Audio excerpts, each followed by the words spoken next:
Les sélections que je fais de livres, c'est toujours un peu des coups de cœur, des envies.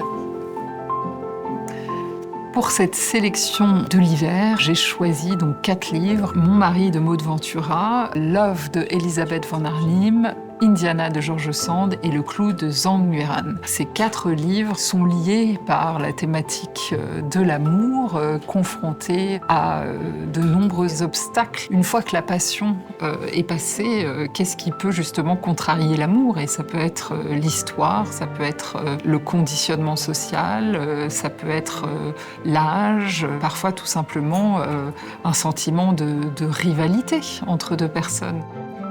Cette sélection rend aussi hommage, à mon sens, au courage des femmes dans l'amour, comment l'écriture permet aussi de s'émanciper d'un certain nombre de stéréotypes qui peuvent peser dans une histoire d'amour.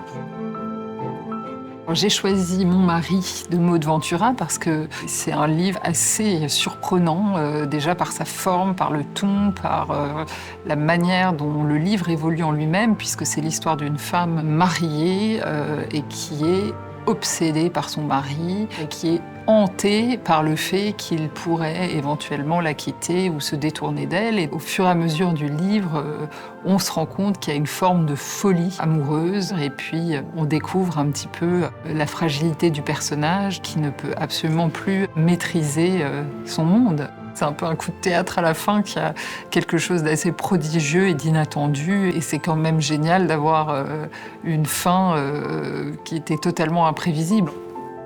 J'ai choisi Love de Elisabeth von Arnim. C'est l'histoire de Catherine, une veuve qui a 47 ans, qui rencontre Christopher, qui doit avoir à peu près 25 ans, et ils vont tomber amoureux. Et c'est là que tout un tas de choses viennent faire obstacle, qui sont liées à son âge. Donc voilà, ça raconte un peu ça. Et puis aussi ce moment de la vie d'une femme qui finalement a fait sa famille, a eu une vie bien rangée et qui décide de vivre pour elle une histoire d'amour. Sauf que, Elisabeth von Arnim nous dit que c'est pas si simple et ça devient en quelque sorte un petit peu un conte cruel. Au départ, on est un peu pris dans l'illusion de la passion, de la rencontre, où peut-être un certain nombre d'éléments s'éclipsent face au désir. Et puis finalement, cette question du vieillissement, elle est cruciale. C'est-à-dire qu'une femme plus âgée et qu'un homme plus jeune, eh bien, ça pose beaucoup plus de sujets, d'obstacles par rapport à la société.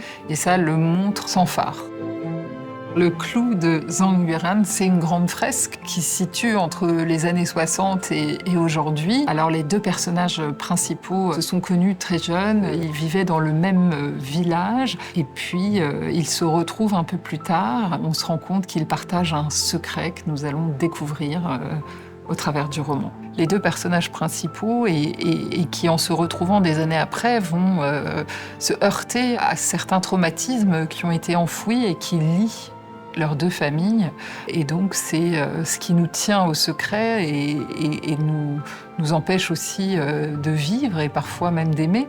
Je trouve que dans ce livre, il y a une grande foi en la littérature, en la possibilité aussi de lever le secret, de dire ce passé traumatique et de libérer un espace nouveau. Je pense qu'il y a la transmission qui est un petit peu au cœur de ce livre, puisque déjà au départ, le clou est inspiré d'une nouvelle qui a été écrite par le père de l'autrice et qu'elle a donc reprise et en a fait un roman. Donc il y a cette idée déjà de legs familial et aussi du rapport entre les générations. J'ai choisi Indiana de George Sand, c'est son premier roman. Je trouvais ça assez symbolique de montrer l'entrée en littérature de George Sand, qui est une des écrivaines qui a le plus marqué l'histoire littéraire. Et c'est un roman que je trouve absolument prodigieux à plusieurs niveaux. Déjà, d'un point de vue littéraire, c'est très riche, d'un point de vue historique aussi, puisqu'elle analyse quand même beaucoup d'éléments de la société,